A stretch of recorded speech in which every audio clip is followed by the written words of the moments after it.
It's the Knicks, Jets, etc. podcast with Alex Trataros, John Meleka, and Raisi on the beat. Let's go.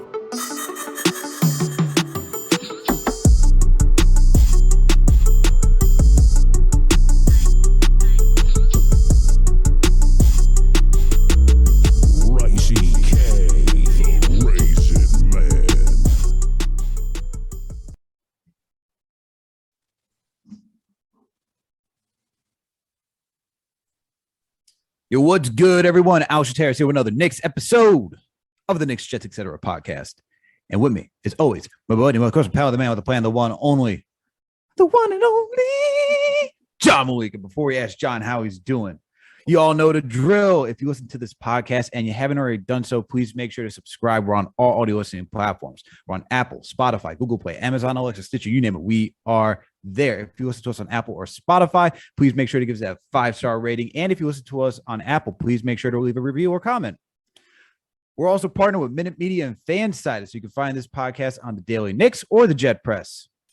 We also got a YouTube page, Knicks coming, Jets coming, ETC period, no one writes out, etc. That shit's wild. Find the page, subscribe, hit that notification bell. That way you know when a new episode drops. And when you watch a video, hit the like button, leave a comment, add to the conversation. You're going to enjoy this one today. We're going to throw on our GM hats, have a little Donovan Mitchell trade discussions with a Utah Jazz insider fan, all the above.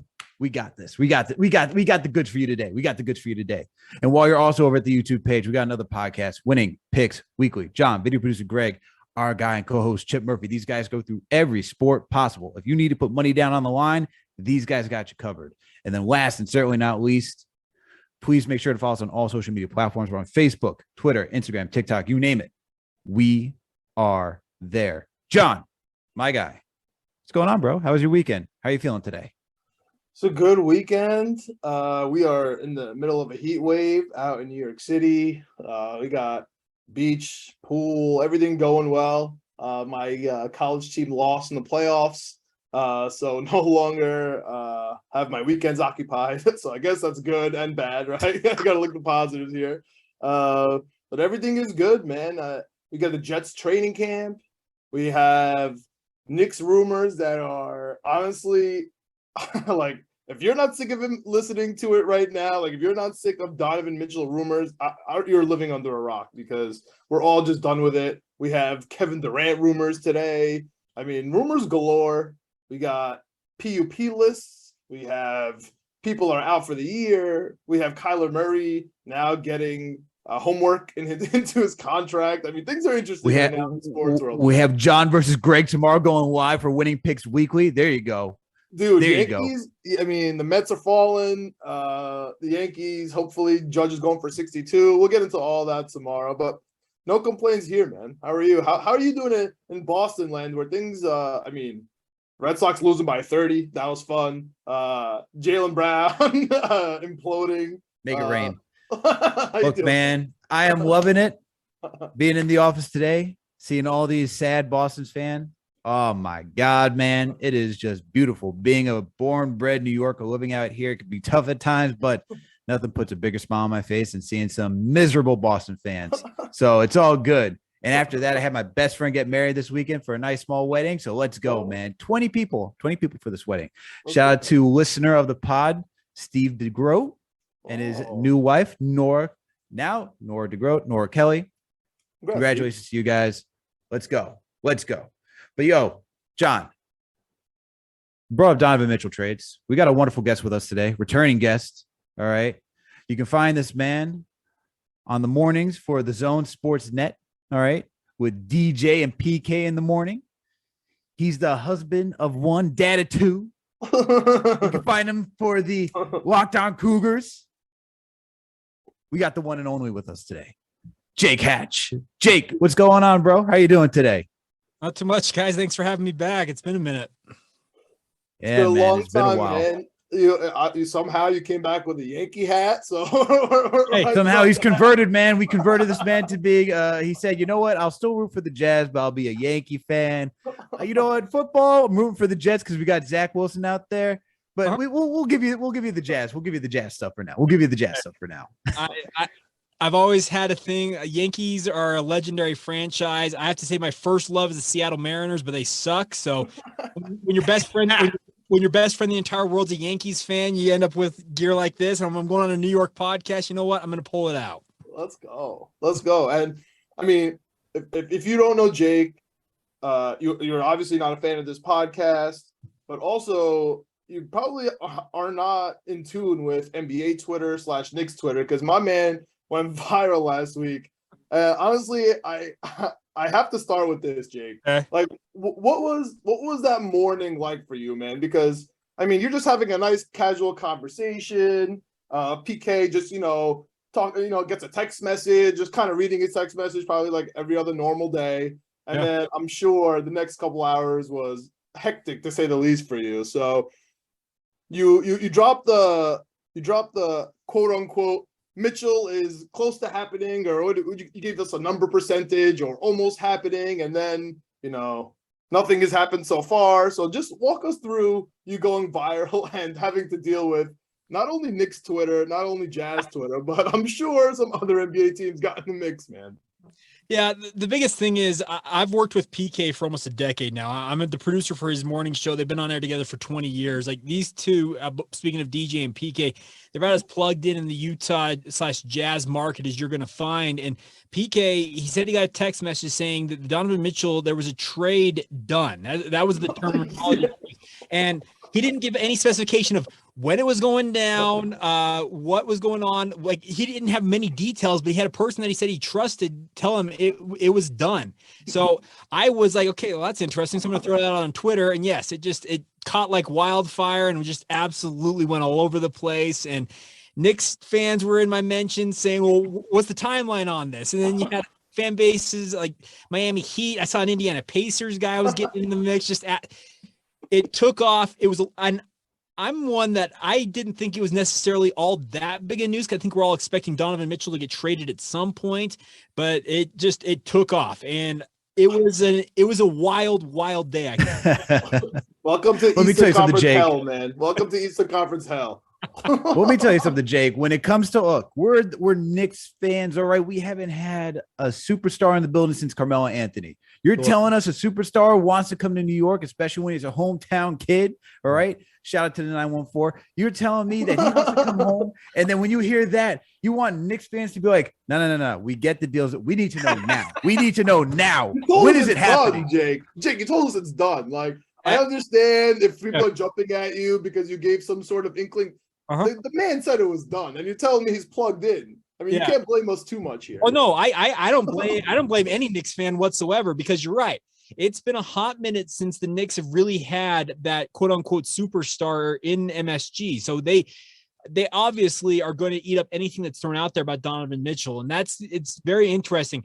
I, for one, if he ends up going to New York, will wish him nothing but the best. But yeah, there is still a lot of, I guess, speculation and rumors out there. But when PK said that, I'm like, okay, if he's going to say that on air, he said it on radio. You can find my Twitter feed. You can go listen to it yourself, and done. And I'm like, okay, well, does that mean it's happening this weekend? Like, when is this happening? But yeah, as of recording of this podcast, still nothing. Well, it's happening right now, like me wanting to go get Chick-fil-A on a Sunday. So yeah, you know what it is. Yes. So look, we're still waiting. That's all I can tell you. We're just still waiting. But look, let's get into the meat and bones of this, right? Because we know there's a trade imminent out there. I mean, even Ian Begley for SNY reported that he expects the deal to get done. It's probably going to be a slow burn for it to be finalized. I'm sure that the Jazz and the Knicks are going back and forth between whether it's protections on picks, certain players that they want. Sure. So let's put on our GM caps today, boys. Let's put on these GM caps today, because let's figure it out, man. You know, we heard the rumor. All right, Jake, we know how Danny Ainge operates. Danny Ainge wants everything. Everybody else can't have anything. We get that. I get that. All right. He can only do that with the Brooklyn Nets and the Minnesota Timberwolves. That's okay. But when it comes to the Knicks, we can't allow that. So we already, like I said, we already know the Knicks got 8 picks that they could trade. You're talking about Obi, IQ, Grimes, McBride, Cam, the young guys that are there. Of course, we'd have to throw in someone like Derrick Rose or Evan Fournier to make the salaries work. What are you thinking, man? What do the Jazz want from the Knicks? Because it's not realistic. You're not gonna get everything. We always know you throw out the unrealistic offer in negotiation, and you're gonna meet somewhere in the middle. So what's the middle for the Jazz? Yeah, because honestly, Jake, in this standpoint, it's not the new ownership in Minnesota. Yeah. It's not whatever you have going on with the Brooklyn Nets. You have heavy hitters everywhere, man. You got Ainge, you got Riley, you got Leon Rose. Like, nobody here is scamming anyone. And that's the interesting part right there, is you're dealing with some of the most savvy GM / just curmudgeons that this league has got at their disposal in terms of how they're going to go about business here. I think the biggest thing the Jazz want right now is I think that they want to rebuild, but they see the 2023 draft with Victor Wembanyama, Scoot Henderson. You look at that draft, it feels like there are multiple quote unquote franchise type talents in that draft. So I think the Jazz are all in on trying to essentially tank this season, get as high up in that draft as possible, and kind of jumpstart a rebuild that way with one of the better drafts, at least that we see on paper upcoming. So I am of the opinion that Danny Ainge is going to hold out for as many first round / pick swaps as he can get from New York. The players and the salary that has to be exchanged obviously are conversations. So you're probably going to have to mix in an Obi Toppin. I think the Jazz very much are a big fan of Quentin Grimes if they can get him. I know that Knicks fans are really, really high on his potential, as they should be. But I think the bigger thing that the Jazz are looking for is they want to get as many assets, draft assets as possible, first round picks, pick swaps, and the like, so that Danny Ainge, when he feels like he needs to make a move up that draft board to get the talent he wants, he has the ammunition behind him. The Jazz have not had that for the better part of 3 or 4 years at this point. So he's going to hold out, I feel like, until he gets the amount of picks and draft assets he feels like a requisite. I feel like that's about right, because when you look at you trade Rudy Gobert, you even look at the players that they got, right? I mean, you got a lot of bench players, Patrick Beverly. You have you got so many guys that you got on that team. How do you feel about that Gobert trade? Are you like satisfied? Do you feel like you killed it and you smoked Minnesota, like kind of Alex alluded to? I think Danny Ainge did exactly what did to Brooklyn all those years ago with Boston. He fleeced Minnesota pretty hard, because I love Rudy Gobert. Rudy would have been nothing if not content to be a Jazz man his entire career, but he also understands that the Jazz are trying to jumpstart a rebuild here. And the return they got in that trade, I think it's about as good as you probably could have hoped for a guy who is 30 years old. Like you made out like, I think it was great. Yeah. And you got you traded for a center. It's not like you traded for like this dynamic wing or guard. You traded for one of the best rim protecting centers who is limited offensively, great defensively, and has been run off the floor in playoffs. Mm-hmm. The fact that you got that many picks, like, the players, I mean, sure, you got this year's draft pick. I forget the name of the kid that's on the Wolves. Yeah, Walker Kessler. Yeah, you got Walker Kessler in return. So you could say that you got 5 first rounders, right? Yeah. But great deal for the Jazz in that aspect, which is why this is taking a lot longer, because, as we all alluded to, we're talking about some guys who've been around for a minute, whether it's Leon Rose as being an agent, whether it's Pat Riley out there who's done the whole spiel, and Danny Ainge who's it's Trader Danny, man. We just know what he does. So, like,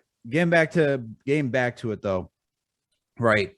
So traded for you're talking about Quentin Grimes being one of those things. I can understand like the picks, because with the return of the players that you got, you're not really competing for anything. You're trying to look ahead. Yeah. You're looking for all those picks that you're gonna be like, all right, we can start to move off some of these guys. Unlike the Minnesota Timberwolves, Knicks do have some young players. So I can also see why, they're interested in Quentin Grimes. They're interested in Emmanuel Quickley or somebody like that. So let's actually go with the players first, because the picks could come later. Between Grimes, Quickley, Toppin, and those, and I'll throw Cam in there. Not McBride, because we haven't really seen much of McBride. Between those 4 guys, who is the most intriguing player that the Jazz want? That you if you were the Jazz front office, who do you want? Based on everything I've heard / read, Quentin Grimes appears to be the guy the Jazz are most intrigued by. I think they probably saw something in the draft process when he was coming out that they're like, hey, this is a kid to keep an eye on. So I think he is probably priority one for them amongst that group. But I don't think Emmanuel Quickly is a bad guy if you want to get him. I think the Obi Toppin one is one the Jazz I'd be intrigued by.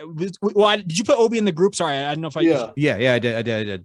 I think Obi would be interesting, especially considering right now the Jazz have like a dearth of big men like an Obi. They have Walker Kessler, they have some centers, but they don't really have a forward type that it can kind of fill that 4 spot or be that quote unquote small ball 5. I know Obi's much bigger than your typical small ball 5, but he strikes me as kind of that intriguing forward type that I think the Jazz would have some interest in terms of matching up salary. But if you want priority one, I think it's Grimes. And as a fan, who would you want? Ooh, man. Good question. Okay, I'm a guy. I like what Quentin Grimes brings, but if I'm going to go out there and you're going to give me a proven player that I can help build around, I know you didn't add him in the list, but RJ Barrett's the guy for me. Man. Okay.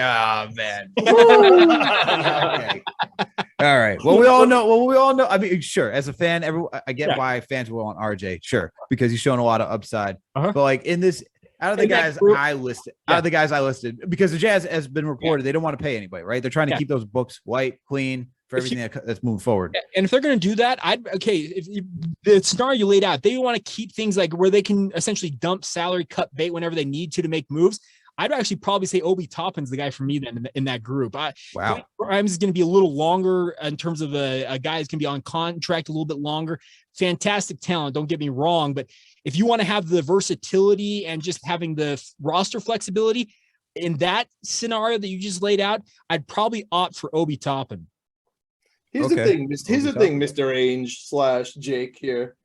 Like, we understand that you fleeced Minnesota, but you can't, like we went over, you didn't really get any players, right? You went with the draft picks, and that sounds good.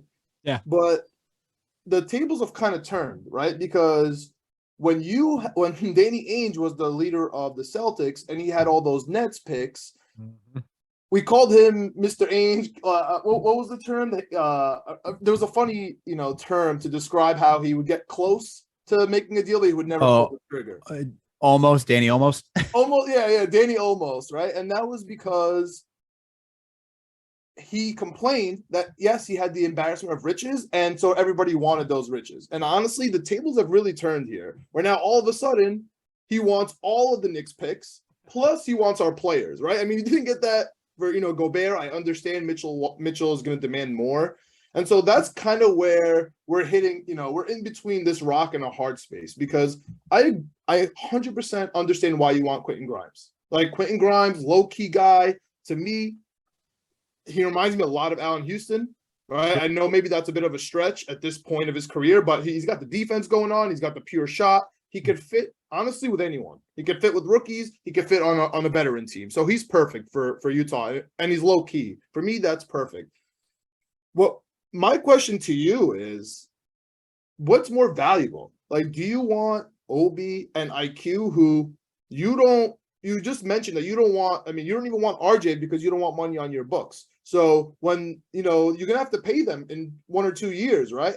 Are you confident that these boys are going to want to stay in Utah, or are you going to go for the draft picks? Because you can't have both. I understand we have 4 protected first picks that all of a sudden, people count as really high, but a couple of weeks ago we were absolute morons for getting, and now everybody wants Knicks unprotected picks, which I understand why. We probably as a franchise have the best value out of our draft picks, but you got to pick one, man. Like, what direction do you want? I am of the opinion that if I'm Danny Ainge, I want the picks, because I think that you're right. During his time in Boston, we heard all the time that Boston nearly pulled the trigger on X, Y, and Z trades. And it was never ultimately came to fruition. It's like, okay, Danny, you going to make a move at any point here? Like, what's going on? But that's the reputation he brings to Utah, and that's going to be interesting to see how he goes about this. But if I'm speaking for as if I'm Danny, I am opting for those draft picks because he's a guy. Look at what he did in this most recent rebuild with Boston. The three guys that have been kind of the bedrock of that Boston team were the 3rd, 6th, and 6th picks, if I'm not mistaken. And he understands the value of drafting high up in the draft. And if he can get up there using the assets at his disposal, I think he'll collect as many as possible to make sure that's a possibility for him moving forward. The biggest thing I think for Danny right now in Utah is that Ryan Smith, the owner, trusts him implicitly. He can essentially do no wrong in Ryan's eyes. And yeah, he could wear Boston Celtics hats in the playoffs, right? Exactly. And trust me, that became an issue amongst Jazz fans. Like, why is he wearing Boston gear? Well, he's in Boston. He just barely left that job. But regardless, I think he has got a goal here is to essentially build what he did in Boston. Like, I just recreate what he did in Boston and do it in Utah. But the bigger question, to your point, is if you bring some of these guys over, who's to say they're going to want to stick around in Utah? So that's what also another thing that makes me think they want to stick with the draft picks. Guys who come to Utah a lot of time really enjoy their time here. And he's, I think, of the opinion that, okay, if I draft these guys, they don't know anything different than Salt Lake City and the Utah market playing for the Jazz. They're maybe more apt to stick around a little bit. So I think that may be part of the equation here is him saying, you know what? If we want to keep guys long-term, we're going to have to build through the draft. Now, as a fan, what would you want? Because I feel like as fans, like we also want to see a good competitive team. We just don't want to see draft picks come in, and we don't want to see losing, right? I mean, if you're covering them in the morning, Jake, can you imagine what those mornings are going to look like if you're not winning? If you're going like 6-game losing streaks, 8-game losing streaks? It's going to be. We've already discussed this on the radio side because it's going to be a little bit of a slog here because. Truthfully, the Jazz have never really completely just torn a franchise down to the ground and like really just gone to the studs and built it back up. And that's what Danny appears poised to do. Jazz fans have been really lucky for 40 plus years in this market to watch a consistent winning program by and large. There's been very few times that they have gone to near the top of the draft. They traditionally have kind of sat in that middle ground, winning 40 to 50, and in some cases a 60 win season, those finals years in the late 90s. There's been a consistent winner here in Salt Lake City. And actually, I, as a Jazz fan, to think of the Jazz maybe next year winning 20 to 25 games it's hard to swallow. Welcome, Jake. Trust me. I know. I'm sitting here like, oh man, because there's part of me that's the fan. Trust me. I grew up here in Utah. The Jazz have been part of my life, my entire life here. But at the same time, I now work in the media, working for the flagship of the Utah Jazz radio-wise. So there are two sides of me that are torn. Like, okay, do I trust what Danny Ainge did in Boston? Can he recreate that here? If so, yeah, it could be 2 to 3 years before the Jazz are back to winning at a consistent clip. But those 2 to 3 years are going to be not fun to watch. Let's just put it that way. Look, man, we saw 2 17-win seasons. We know how bad it can get around these parts. So and that strap up, baby. Strap up. Get your seatbelts. Get ready. It's going to be a long slog. All right. Oh, geez. I'm not sure that Jazz fans are fully comfortable with that idea, but if they, and let's just say, put it this way, we're all anticipating a Donovan Mitchell trade. If Donovan Mitchell is traded, you've moved your 2 all-stars, your perennial all-stars on this roster. That means that Mike Conley's probably on his way out. Bojan Bogdanović probably on his way out. Jordan Clarkson, for all we know, could be on his way out. And you could just be completely devoid of the team that was a consistent winner for the last 3 to 4 or 5 years. That team is dead and gone, and you've hit full reset. DJ, one of the guys I work with, he's talking about this being like, okay, you knocked down the house, you tore up the foundation, and you're starting from literally ground zero is what it could be here for the Jazz. And man, and look, that's why I know these role players have been moved, because if Danny Ainge starts moving those guys first before Donovan Mitchell, that price already started. That price drops even further. So exactly, we're just waiting on the Donovan Mitchell trade at this point. So. It's the draft picks. We get it. And it makes sense, right? I mean, I look at you talking about how hard it is for guys to move out of Utah when you come to the NBA and that's all you know. I remember those Boston Celtics trying to get Gordon Hayward days. Those were questionable.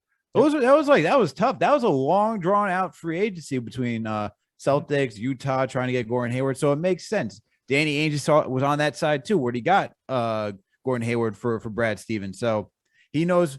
He probably remembers that, like, I probably do need to keep guys here. So the draft picks definitely make sense in this case. And having a lot of them being able to move up in the draft makes a lot of sense too. So then we get it. So it's the draft picks. You're going to want some young guys too that you could just like look that you're going to need at least one quality young guy, because like well, let me just interject there. That's why a guy like Grimes is an interesting prospect for the Jazz, because he could come in and be the I use this OKC example. He could be the Shai Gilgeous-Alexander for the Utah Jazz, where okay, we need you to shoot 30 times a game. Go out there and do it. Like it gives him that platform to really go out and just show. I'd be very upset if that's what happens. It just hurts so much. Don't please don't say that. Like even those words hurt. Like we love Quentin Grimes. I mean, you have no idea. Like, and the thing is, like, I like Grimes a lot. I feel like he's the one that's got to go, and I don't really want him to go between the guys. Like, he's not my top guy to go, but I just know what he could offer. Like, he just fits on every. You could put him on any team, and he just fits. Well, and that's the thing. It's like it's hard to get guys like that who you just put on any team and they fit. Yeah, and that's a unique trait in this era of the NBA is the ability to be versatile and like you said, to fit into almost any lineup, no matter what he's asked to do, he can do it. He's got that well-rounded skill set, and I think that's what the Jazz see in him is like, okay, you're going to come in here, and if let's just say hypothetically this does go down, and he's kind of the centerpiece player-wise that they bring in. I could see them sitting down with him and Will Hardy, the new coach for the Jazz, and essentially saying, okay, Quentin, you're part of our future plans. It's going to suck here for the next 2 to 3 years. You're going to lose a lot, but you're part of our bedrock of what we're building here. And it can be an interesting sell for certain guys, but I think his skill set, that's why the Jazz are probably so high on bringing him in potentially. For sure. I mean, I look at somebody I just look at someone like Quickly, right? And it's Quickly's a spark off the bench. He's not truly defined as a point guard yet. He could be, but it takes time to develop point guards. You got one Mike Conley, even though he wasn't with the Utah Jazz, it took time for him when he was in Memphis. You got Kyle Lowry when he was down with Houston, Memphis as well. It took time for him to find his way. I don't think the Jazz are ready to go with that route to start looking for the point guard and developing a point guard, especially if you don't have the pieces around it to make the point guard look good. So that's why also like for Quickly, that whole aspect, I don't think he's that high on the totem pole, although I could see it too, but I don't think he is. I like what you said about Obi Toppin. That's why I think it's like Grimes, Toppin, Quickly in that order. Probably of players. And the funny thing about a guy like IQ is he could be a Jordan Clarkson type, at least early on, if he were to come to Utah. Like you make him that sixth man. Like you're going to come off the bench, you're going to score in bunches. That's your goal here. While at the same time, they work on developing him into a point guard along the way. So there's intrigue with each of these guys, but I really do think the focus for the Jazz right now is just getting that draft capital, get as many picks as they possibly can muster out of. If it's Leon Rose with the Knicks, I don't know who else might enter the mix, because honestly, that's the other thing about this. Who else does New York really have to compete with in terms of assets? Nobody. Like New York is one of a kind with how many things they could trade or potentially could give up in a type of deal like this. As of now, Jake, I don't want to be a pessimist at this exact moment. But there are teams that could get first-round picks. Like the Raptors could kind of maneuver a little bit. I still think Miami could maneuver. I know, Pat Riley, I'm going to look back here. Like, I don't know. There's something about him that it's just like, I don't trust him, right? I don't trust him when it comes to the Knicks. I don't trust him when it comes to, but here's like, he also has beef with Ainge. So it's not like they're buddy. There's already the fact that Danny's like having to consider working with Pat Riley. There's part of it's like I don't know if I can don't know if I can handle that. But anyways, continue. No, that's fine. But I want to put on my I won't say Leon Rose cap. My Leon Rose Kith shoes, right? Because that's what he's known for around our parts. And if I'm talking to you, if I'm talking to Danny Ainge, I'm bringing up a couple of things, right? Yes, Obi Toppin and IQ, they're amazing basketball players, right? We see what happens when they get real time. I would argue that IQ is more than Clarkson and actually closer to Donovan Mitchell. The problem when he was on the Knicks was we're asking him to be a point guard, right? Mm-hmm. When we asked him to be a shooting guard, he was really acting like Donovan Mitchell, right? When he had the opportunity, like whatever, 20 minutes a game. Yeah. And I think if he goes to Utah, he'd be asked to just be Donovan Mitchell, right? In this case. But, Jake, you mentioned it. These guys, you could sell it to Quentin Grimes. Quentin Grimes, I could see him being low-key shooting guard. He could, 3-and-D. and you'll almost guarantee him, like, wink, wink, we're going to pay you. You know, if you chill out here, you continue to get better, you know, don't get injured, right? He had that little mini knee thing, but we'll just move on here. But if I'm talking to you about Obi and IQ, I'm going to sell you that it's a waste for you, because if you're going to tell IQ and Obi, hey, come to Salt Lake, you're going to get your, you know, the 35 minutes that you guys have been begging for, right? So you'll be happy there. Your stats are going to be unbelievable, right? You're going to get paid.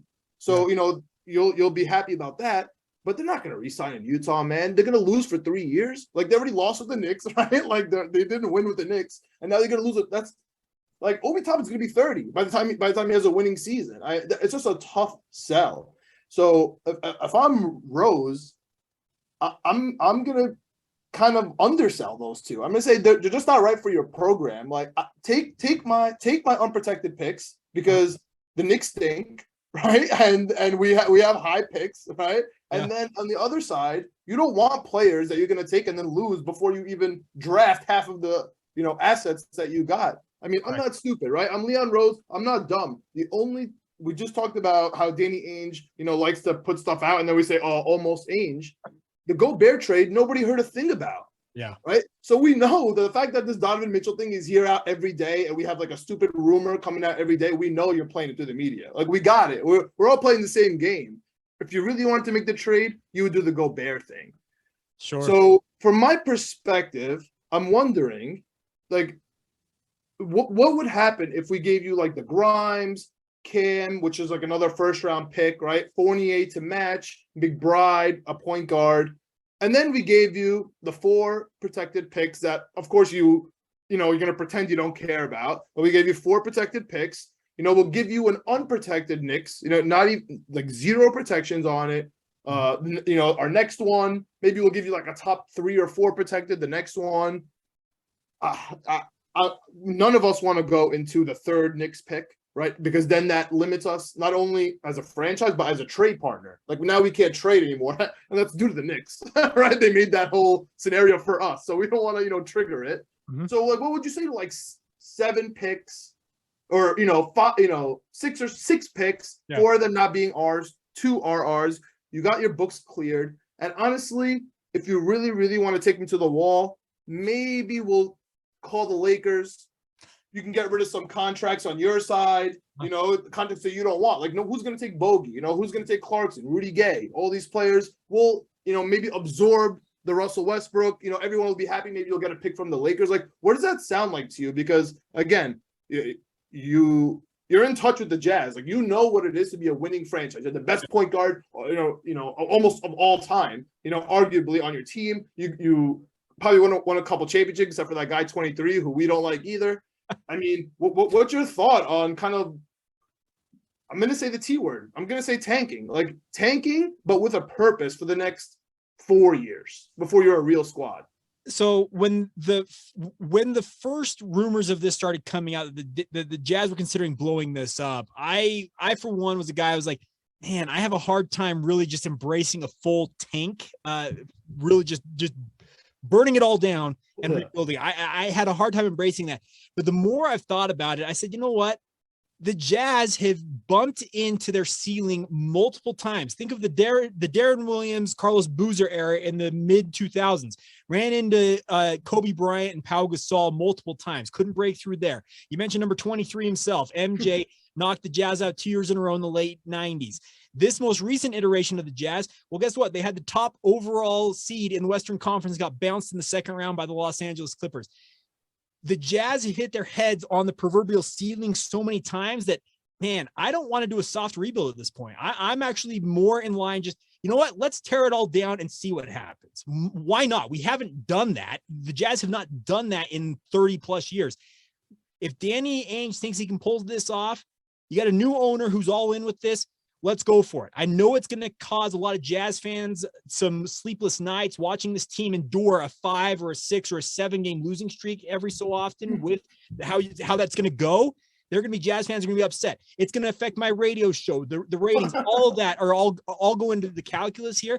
But the more it might go up, man. Knicks Twitter, Knicks stuff. When we're bad, People are mad, and they're there. They're there, man. Exactly. And I'll give Jazz fans one thing. They're like Knicks fans. They're as thick-skinned as they possibly can be, and they love their team. So yeah, they will obviously still be cheering on and weighing in with their hot takes on all that stuff. But the only thing the Jazz really haven't done at this point is really just tear it all down. Let's see what we can do. So the more I think about it, I'm actually more in line with this. Just blow it all up. Let's see what happens. So let's keep IQ and Obi, man. That's all we want. I mean, grind is going to hurt. It's going to hurt all of our souls. But come on.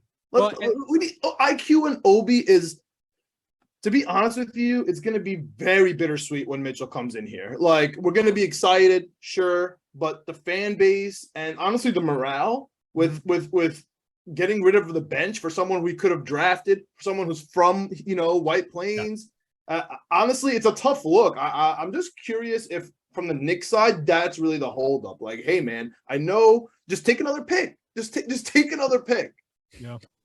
Well, and Elmsford to be exact, not White Plains. Elmsford. Yeah, it's a neighboring town. Let's get it right.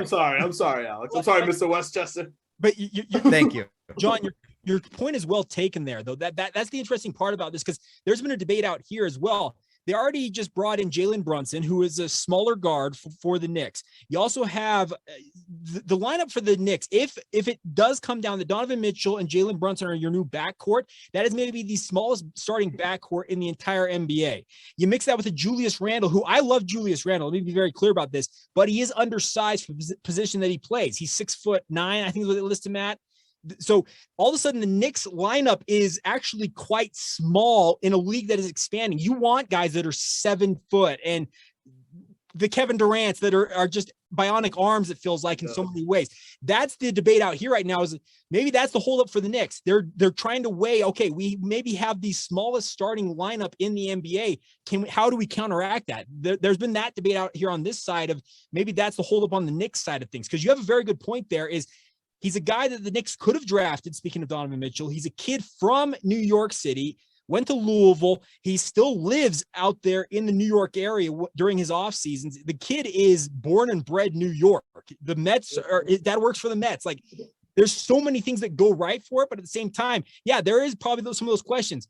Is it going to make our lineup too small? Is he the wrong guy to be with the pressure of Knicks fandom on top of him being a guy from New York? There are so many questions for that. And I fully agree with you, John, that's probably something that Leon Rose is trying to weigh right now, is the pros and cons of all of that. I think it's tough when you weigh all of that, but at the same time, if you're the Knicks, you got to make this move for a star, especially a kid who wants to be home, who he hangs out his summers there. Yeah. You talked about his dad works for the Mets. He was at a Brooklyn Cyclones game, bro. Like, you don't do that. First pitch. It was just at the game. But still, like, if you're an NBA star, like, are you just going to a Brooklyn Cyclones game? Like, sure, like his dad works for the Mets, but even his dad's probably like, he probably wouldn't even ask him that question. Ask him like, hey, son, you want to go without the first pitch for the Brooklyn Cyclones game? Like, Pops, I could be doing something real better right now than going out all the way to Brooklyn, going out to Coney. He said that through his agent, for sure, Alex. He said that through his agent. Well, and see, the funny thing about that is he's a guy that loves baseball. And I don't know how many people know this story. Joe Ingles, now with the Milwaukee Bucks, he's been joining my radio show the entire time he's been in Utah weekly. Him and Donovan Mitchell actually, and this is just a funny anecdote, they actually have a bet still on the books that Joe Ingles is supposed to stand in a batter's box and have Donovan Mitchell throw 10 pitches at him. And all Joe has to do to win the bet is put one in play. That's it. And Joe's never played baseball his entire life. He's Australian. Wow. American baseball to him is about as foreign as I don't know what. But he's like, I want to get in the batter's box and prove Donovan wrong. They've got a really good relationship. So, yeah, Donovan's an everyman's man. He loves sports. He showed up to every college football game out here in Utah. He's been to the Utah Utes games. He's been to BYU Cougars games. He's even been to Utah State games. Like, the guy is everywhere and anywhere because he knows the public persona that he carries. And that's going to be an interesting thing. If he does move to New York, will he continue to carry on that type of like public persona? I expect that he would, but you guys, you work in the New York market. You know how much more intense it is. We have 3 daily newspapers here in Salt Lake. What is in New York? Is it 25 now? I don't know how many dailies you guys got out there. Between the Post, the Daily News, you got the independent content creators like Knicks Fan TV, Knicks Film School, the Strickland, right? KOT, like, jeez. nothing but Knicks. You got everybody, man. Between just the publications, the radio shows, Yeah. Because you got ESPN New York out here too. You You got the fan, Yeah, you got everything. Like you're covered different out here. But I think Donovan Mitchell would be ready for it. I think sure. when you just look at his he was just mature, right? He came into the league, and I remember that the Corver discussion was the Corver like interview where he's just talking about he's never seen a guy like so mature and ready to take on such a challenge and command a locker room, right? I think that would still transfer over here, and that's a guy who would be ready to take on the New York market, man. So before we wrap up the Donovan Mitchell conversation, so we're in agreement, right? You get Evan Fournier, Quentin Grimes, Deuce McBride, and you get 5-6 picks, right? Let me say one thing. If Rudy Gobert were still here, let's just say hypothetically he had not been traded yet, Evan Fournier would absolutely be a guy the Jazz would love to have because Rudy and Evan are very, very close. There are Jazz fans, even with Rudy gone, who are all on board. If Evan Fournier, if they need to include him in the deal, I think Jazz fans would embrace that. I honestly think they would. Evan's a guy who's visited Utah, if I'm not mistaken, a couple of times to visit Rudy. He'd be an interesting addition for a rebuilding team. The question is for any of those guys, though, as you've mentioned, the Knicks a lot of these guys have been around that franchise. They haven't won a lot. So how much longer are they willing to endure losing before winning? All of them have to have that conversation around them. So yeah, I'll take all the picks. If I can if you throw out the 6 picks, essentially the 4 that you've traded for, 2 from New York. I think Danny's going to opt for as many unprotected or probably like top 3 protected is probably the most protections he'd probably put on them. He wants as many unprotected as possible, but he also, I think at the same time, as many picks as he possibly can muster first round wise. I think that's what is going to be his favored goal with this trade. I mean, ideally it's like, I don't care giving him 1 unprotected. Yeah. If it comes down to 2 unprotected, that's fine. Cause if you're getting Donovan Mitchell, you should be a playoff team anyway. It shouldn't be up that high to begin with. So yeah, it's a fine deal for me for all those. So Jake, thank you for helping us with that. But we got one more thing for you. We got one more thing, because when we had you on last time, we actually didn't have you on for Knicks topics initially. That was just the afterthought when we were talking basketball. We actually had you on to discuss Zach Wilson because you covered the BYU Cougars as I know at the beginning of the pod. And now we got questions for you going into year 2 for Mr. Zach Wilson. First one, does he have that dog in him? That's what we need. We need answers, bro. Does he have that dog in him? Well, according to a certain freeway overpass here in Utah, it says "Mom's for Zach Wilson." So maybe he does. Let's go. I'll send you guys that picture. It's actually really funny. It's about 10 miles away from where I live. I saw a picture the other day. It made me chuckle. The whole thing with that Zach Wilson story, it's so funny because it involves one of his former best friends. These are guys that grew up playing AAU basketball together, and now essentially his buddy steps in, is dating his ex-girlfriend. The ex-girlfriend thinks she's going to roast him on Instagram, ends up turning him into just an absolute legend with what she wrote. Talk about the ultimate backfire in many ways for what Abby decided to put out there. It's so funny, man, because literally last time we had you on, we were talking about Dax. We're like, what do you think that the Jets should pick him up? You think that'll be good for Zach? Like, thank God. Not anymore. No.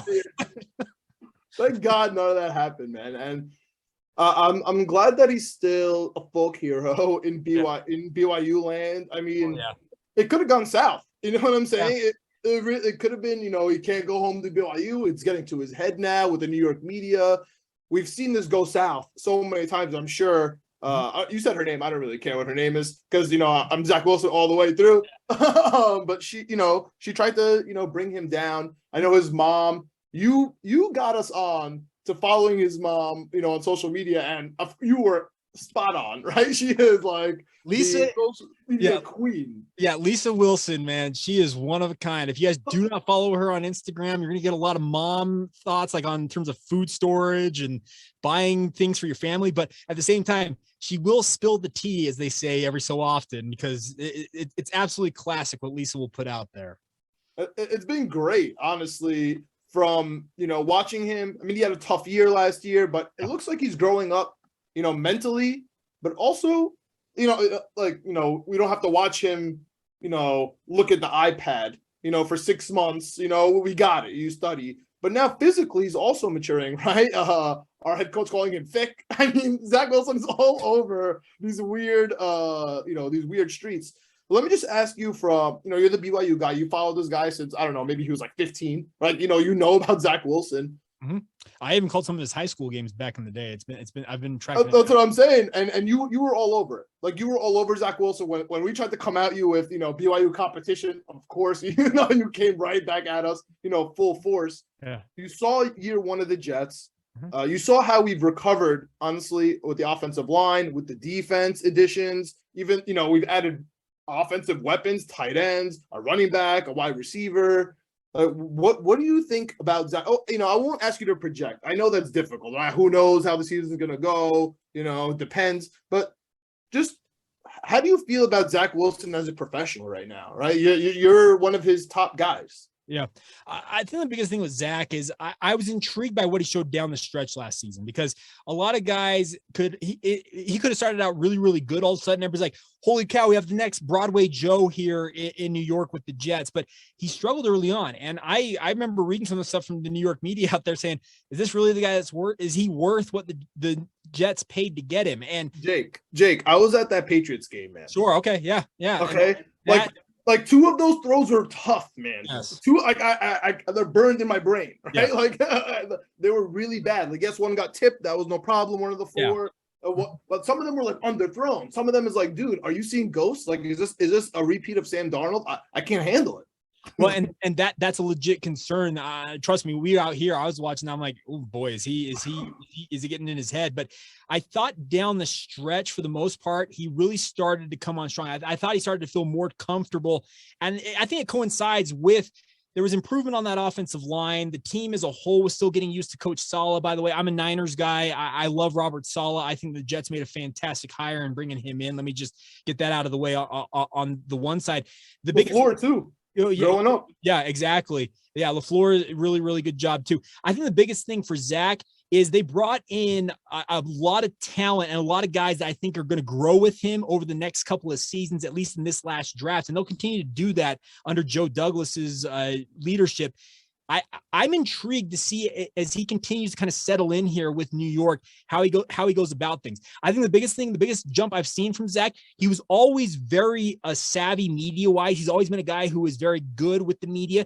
The biggest thing is, I think he's realized when it comes to the New York media, he's got to be able to give something while at the same time protecting himself. And he's done a better job at that, giving them some information while also not revealing the entire the piece that he's trying to talk about. He's gotten better at that game. And the other thing about it, you also talked about the fact his physical development, he was still pretty skinny coming out of BYU. He's probably still got to gain some weight, but he's looking a lot better than he did when he came out of Provo. I'm excited for Zach Wilson this year too. I think he just needed one off season in the NFL to really like get his bearings going. Not saying he's going to be phenomenal this season. Sure. He's going to be at where he needs to be, but John always said it last was the first season when we drafted Obi Toppin. He's like, Obi just needs an off season. And then John was like off for one hot second. John was off the rails for Zach Wilson. I was like, John, Zach just needs an off season. And he was like, sometimes, man, sometimes like when I'm going to these games and it's just like, I'm so positive. I mean, John went out to London. Keep in mind, John went out to London to go watch them play. It's tough, man. It's tough. Like, we're getting smacked in that first half. I'm sitting there like, what am I doing with my life, dude? And I can wholeheartedly understand that, because Jets fans, I don't use the term lightly, they've played little brother to the Giants for so long. They've just wanted something to latch on to be successful, or have something to say, hey, we have one over here on the Giants. I'm of the opinion, I think Zach's the better quarterback of the two compared to Daniel Jones over there with the Giants, but I'm biased. I'm a guy who covered Zach in high school. The one thing I can say about Zach is every time he has been moved into a starting position, whether it was the high school level, at BYU as a true freshman, it took him a minute to get his bearings. But once he figures it out, he just he doesn't backtrack. He doesn't go backwards from that. It's always progression from that point forward. You can look at that from his high school career, from his BYU career, and I'm of the opinion, this is just, like I said, this might be Homer radio on my end, but I'm of the opinion that he is only going to get better as time goes on here with the Jets. Of course, we know that the pro ranks, you have to have some skill development with the talent that's around you. You got to have luck in terms of the health around you. The ball's got to bounce the right way sometimes, but I really, Zach Wilson, man, you will not find a bigger Zach Wilson stan than myself. All right. So are you I gonna think come out? I don't know, man. To a Zach Wilson? Are you gonna come out to a Zach Wilson Jets game with us or what? If you guys are inviting, I'll be out there. I'll get on a plane. I can fly from Salt Lake. Let's go. No problem. Let's do this thing. Let's go. Jets fans, though, I don't know, man. You say that. Jets fans, when they got on a QB bandwagon, it is on the wagon, man. Sure. They are on the wagon. Well, I can remember the Chad Pennington wagon for the Jets. I go back that far with watching. Oh Jets. man, now you're just hurting me. Now you're just hurting my heart. Well, I'm just saying when Jets fans fall in love with the guy, He's our guy. Yeah, they. Oh yeah, he's our guy. Yeah, exactly. Even Sam Darnold, man. Yeah. Even Sam Darnold, until the second we traded him for good draft picks. Oh, I was down. I'm about to say John. The flip for John is hilarious when it comes to Sam Darnold. I was down with Sam Darnold, man. I even wanted both of them. Like, no problem. You could stay. It made no sense trading Sam Darnold. We should keep him. Don't worry about drafting Zach Wilson. After we drafted Zach Wilson, traded Sam Darnold. Fuck Sam Darnold. Get him out of here. He sucks. He's ass. All right, he's gonna be out of the league. Man did a complete 180 in no time. That's where we are as a franchise. I mean, there's no denying it. I'm also going to I'm going to the Jets Green Bay game. Okay. So if you're gonna come out there and see Zach Wilson versus Aaron Rodgers, hopefully it doesn't go like the preseason game, which I was at, which was an absolute massacre. Hopefully this one is a little bit better. And that's the thing about that. Zach's modeled his game after two quarterbacks based on what I understand. One's Aaron Rodgers, one's Tom Brady. Those are the two guys he kind of tried to emulate. Yeah. No. We don't emulate that. I'm sure. And I know Tom Brady has torn out the hearts of the AFC East forever and for good reason. We haven't beat the Patriots since 2004. Nobody like when I say stuff like Hold on. It's been 2004. Yeah, only except for during the regular season. Besides the Sanchez playoff win, that was the only one. And also, since Joe Douglas has been here, no, we won during the regular season with Fitzpatrick. The heads and tails. Remember that one? We beat them. Oh, right, overtime. I guess in regulation. Well, I was gonna say, I was like, okay, 2004. I would have been a junior in high school the last time they would have. That's what it's. The Pats. You want to hear something else crazier, Jake? Since Joe Douglas has been with the New York Jets, we have not won a game in the AFC East. Forget the Patriots. Like, includes the Dolphins, includes the Bills. Like, we are sitting low on the totem pole. So when we could latch onto all these draft picks, finally a quarterback who's really good, that's why we hang on. Like, okay, tell me Sam Darnold's been really good since high school. Okay, sounds good. Oh, you tell me Zach Wilson's been really good since high school. Okay, cool. Like, and I totally get that. I'm a guy over here who's trying to convince myself the Niners didn't make a massive mistake in taking Trey Lance. So I totally get what you're saying. The biggest thing right now, I think for Jets fans is, I know that it's so easy to go in on a guy who's in his second year and say, well, he's not worth it. He's following the same track record that Sam Darnold.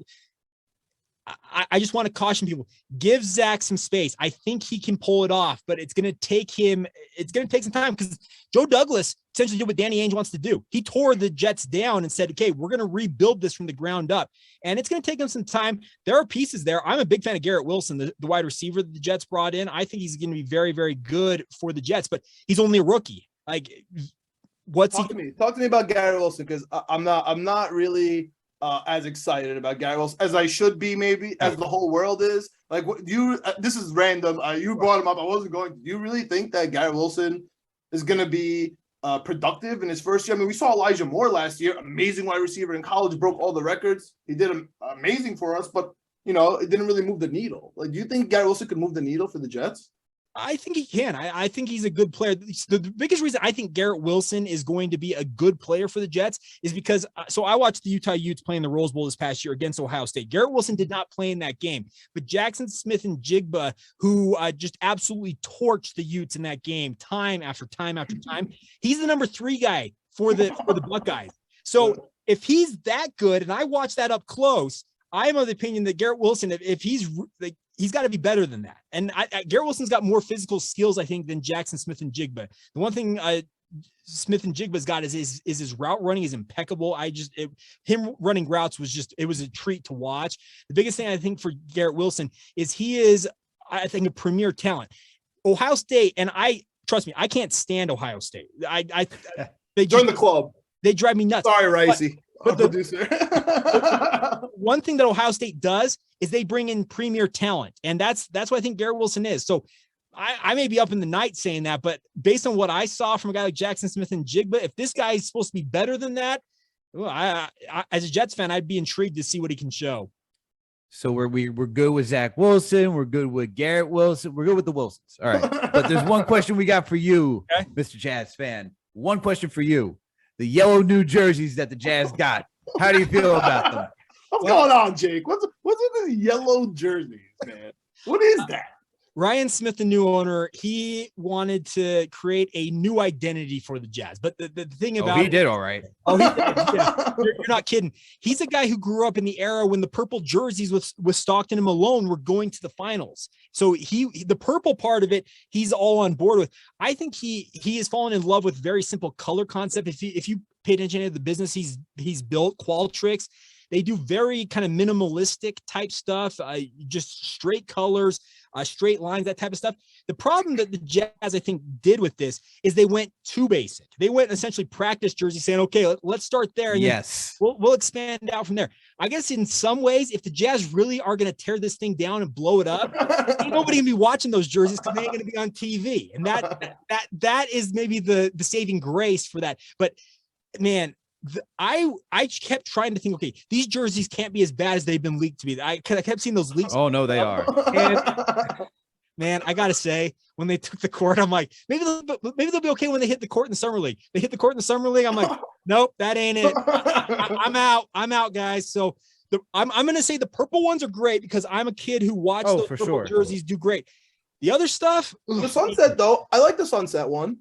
The sunset one was fine, but that's the thing. That one's going out. They're not going to have that this year. That's what I don't get. Like this, like even this, that was taking it. Like that was really cool. Utah outdoors, whatever. Exactly. You got the mountains. You got the sunset. And now I don't know what you got. You got a highlighter. Highlight black, white, highlighter, yellow, and purple. Let's go. Like gross. That's tough. Absolutely gross. Gross stuff, man. Last thing, Jake. And this is really in your corner. Not really for us, but we're huge football fans here, huge college guys too. Yeah. Just give me how does BYU, how does the Cougars look this year? Is there anyone we should be keeping an eye on? I mean, I know we're not looking for Zach Wilson out here, or we're not looking for Dax. Is there anyone in the middle here that we should be keeping our eye on for BYU? And what do you think about this whole year? I mean, college is all weird, right? You got the NIL stuff, you got the Big 12. Like, what are your thoughts on the Cougars, man? Locked On Cougars, check it out on video now too. Yeah, absolutely. We're on YouTube. You can check that out. But the biggest thing is BYU is going to be pretty good this year. Like the 2020 BYU squad that Zach Wilson led to an 11-1 record. This year's squad is going to face a tougher schedule. They've got, I think, 6 Power 5 teams on that schedule, but they could challenge for another 10 wins. They won 10 games last year. Zach's backup, Jaron Hall, is probably going to be in the NFL draft next year. He's probably not a first round guy, but he's probably a middle round guy that's probably going to get taken. If you're a Jets fan who needs a left tackle, there's a guy at BYU I want you to watch. Sensitive topic right now. I know. Wow. Mekhi Becton, I was a huge believer in that dude. I don't know what is going on with him, but should the Jets need a left tackle, it's a guy that Zach played with when he was a true freshman. His name is Blake Freeland. He's an athletic marvel. He's all of 6'9", 300 pounds. He never played offensive line before getting to college, though. He played quarterback, tight end, defensive end. He's an athlete, but the biggest thing is an offensive lineman. He is absolutely phenomenal with his feet. He's probably a guy who's probably going to end up in the first or second round. Should he decide to go out next year, he'll only be a junior this year, so he could stick around for another year if he wanted to. But keep an eye on him. Or if they need a guard, I've got a personal fan favorite. His name is Clark Barrington. He reminds me of just a guy who you wouldn't want to meet in a dark alley, just an absolute mauler at guard. He's a 5-year starter for BYU. Think about that. Because of the pandemic year, they all got free years to come back and play another year. He's going to have 5 years of starting experience underneath his belt once he leaves BYU, and he's a preseason All-American. So they got some pieces. I think they could challenge for another 10 wins this year. It could be another fun year. You're telling me BYU has right. an O-line. I like that. I like that. They've I'm not going to ask about the captainship. I'm not going to bring up PTSD about that. But we only draft captains here. So. Hey, I get that part of it. The funny thing is, so BYU's O-line, I just mentioned those two guys. They've got probably 4 along this offensive line this year. BYU probably are all NFL talents. They got that. They got some dudes. So we'll see. All right. Well, Okay, there you got it. So if you're a college football fan, if you're looking for your team for the upcoming draft, you got a little intel here from Mr. Jake Hatch. But Jake, thank you for coming on to the show and giving your insights on the Utah Jazz, Zach Wilson for all our Jets fans out there or football fans, and giving some college insight, especially to the BYU upcoming season. So please let our listeners know where they can find you. Absolutely. If you want to check out all my work, my Twitter handle, Jacob C. Hatch is my handle. Locked on Cougars. It's a BYU specific show covering all things BYU every single day. You can get it wherever you get your podcast. Just search out Locked on Cougars, or it's on YouTube. Just search out Locked on Cougars. It'll pop up. It's part of the Locked on Podcast Network.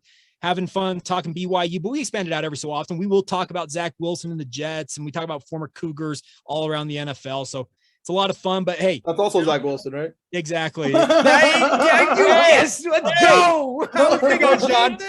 Yes, well done, sir. Well done. But guys, anytime you need me, reach out. I love joining your show, and it's always a fun time.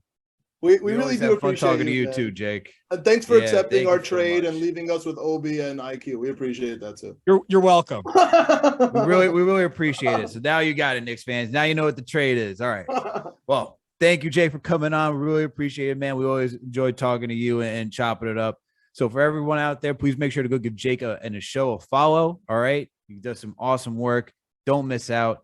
And for our listeners out there, you already know the drill. If you listen to this podcast and you haven't already done so, you got to subscribe. All right. Please make sure to subscribe. It's easy. It's free. We're on all audio listening platforms. We're on YouTube as well. You can go subscribe all over the place. And if you can't, in return, just go make sure to go find us on the Daily Knicks and the Jet Press and go listen to us on the interwebs. But make sure to subscribe. It's free. Helps us out. We get to put out more content if you guys help us out. So please make sure to do it. And go check out Winning Picks Weekly. Go make sure to subscribe to that podcast as well. You got John, video producer Greg, our guy and co-host Chip Murphy. They go through every sport possible to give you their takes on where to place your money. And last and certainly not least, please make sure to follow us on all social media platforms: Facebook, Twitter, Instagram, TikTok, you name it. We are there. Thank you, Knicks fans. Thank you to Knicks Nation for tuning in for another Jets podcast. fans here. Got some Zach Wilson stuff. Yeah, and Jets fans. And Jets Jets fans. Thank you to Ukraine. We're somehow moving up in the Ukraine sports line. Shout out to you guys. I don't know who's there listening to the Knicks, Jets, etc. But shout out to you. Shout out to all the listeners, man. All right. That's the end of a Knicks episode. We out. Let's go, Knicks.